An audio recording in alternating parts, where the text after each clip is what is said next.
রবিবার মুর্শিদাবাদের জলঙ্গি ব্লক কংগ্রেসের উদ্যোগে আয়োজিত হলো ঐতিহাসিক মহামিছিল। কাটাবাড়ি থেকে মিছিলটি শুরু হয়ে নটিয়াল পর্যন্ত এসে একটি জনসভাও আয়োজিত হয় মিছিল শেষে। এই মঞ্চ থেকে নরেন্দ্র মোদী এবং অমিত শাহকে আক্রমণ করেন তিনি।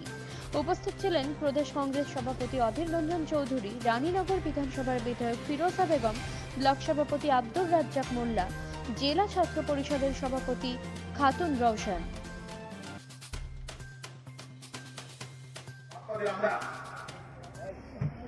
মুয়াজ্জিন ভাতা দিল, ইমাম ভাতা দিল। কোন মুসলমান চেয়েছিল ভাতা?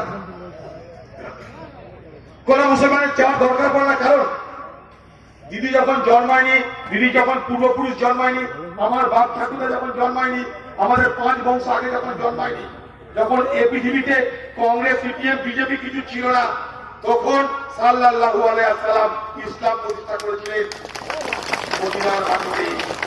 তখন মদিনাতে প্রথম মসজিদ নির্মাণ হয়েছিল। সেদিন থেকে মসজিদ, মক্তব, মাদ্রাসা, ইমাম, মুয়াজ্জিন ছিল, আজও আছে। আমরা যখন কেউ থাকবো না দুনিয়াতে, তখনও থাকবে। কারণ ইসলাম চিরন্তন, ইসলাম। তাই মমতা ব্যানার্জি ইমাম ভাতা দিয়ে মুসলমান সমাজকে রক্ষা করছে বলে ঢোল বাজানো যায়, তার সত্যতা কিছু নাই। কারণ মসজিদ, মক্তব, ইমাম সামাজিক দায় দায়িত্বের মধ্যে পড়ে। যেমন মন্দির রক্ষা করে হিন্দুদের সামাজিক এবং ধর্মীয় দায়িত্ব, সেরকম মসজিদ, মক্তব, ইমাম, মুয়াজ্জিন মুসলমানদের সামাজিক ধর্মীয় দায়িত্ব। ওয়াকফ বোর্ড আছে তার জন্য, ওয়াকফ বোর্ড আছে তার জন্য। এই পশ্চিমবঙ্গে হাজার হাজার কোটি টাকার ওয়াকফ সম্পত্তি আছে। বিশেষজ্ঞরা বলছে ওয়াকফ বোর্ড যদি ঠিক মতো পরিচালনা করা যায়, বছরে 12,000 কোটি টাকা রোজগার। সেই 12,000 কোটি টাকা যদি রোজগার করা যায়, ইমাম ভাতা, মুয়াজ্জিন ভাতার কোনো অসুবিধা নেই। কিন্তু বাংলায় কি হয়েছে? যান কলকাতা দেখুন, ওয়াকফ সম্পত্তি লুট হচ্ছে। এই যে বিধানসভা, যে বিধানসভায় মমতা ব্যানার্জি নিজে বসে থাকে, সেই বিধানসভাটাও ওয়াকফ সম্পত্তি কিনে রাখে।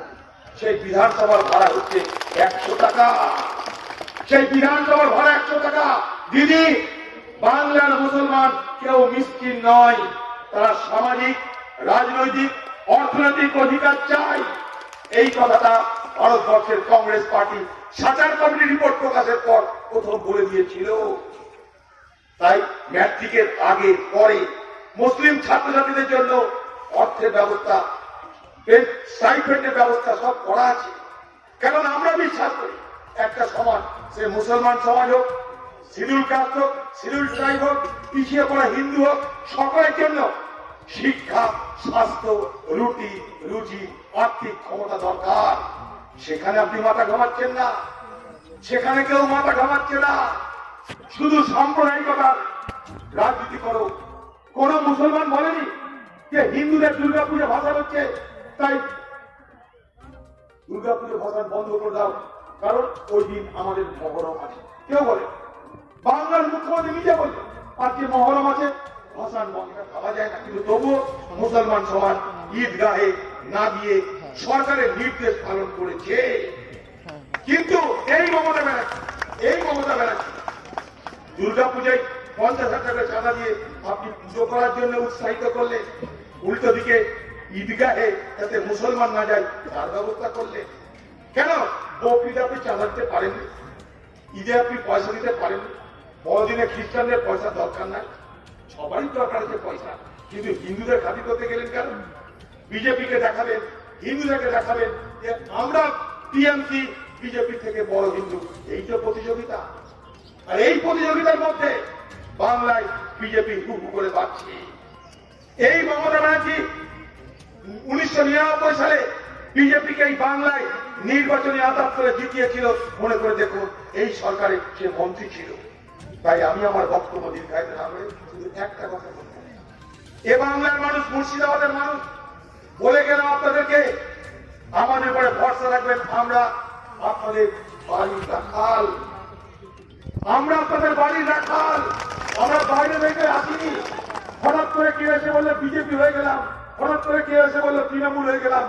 আমরা সে বাংলা না, আমরা আপনাদের বাড়ির রাখাল। আমাদের যা ক্ষমতা আপনাদের সেই ক্ষমতা দিয়ে আপনাদের পাশে থাকার চেষ্টা করি। আপনাদেরকে আমরা ভালোবাসি, আপনাদেরকে আমরা শ্রদ্ধা করি, আপনাদেরকে আমরা আত্মীয় বন্ধু ভাইয়ের মতন সম্মান করে তবেই মুর্শিদাবাদ জেলায় রাজনীতি করি। আর ভারতবর্ষের কংগ্রেস সে ভারতবর্ষের ধর্মনিরপেক্ষতাকে, এ ভারতবর্ষের গণতন্ত্রকে বাঁচিয়ে রাখার দায়িত্ব নিয়ে আজ থেকে নয় 135 বছর ধরে রাজনীতি করছে। এই কথাটা ভারতবর্ষের মানুষ ভুলে যাবেন না। তাই আবার বলছি,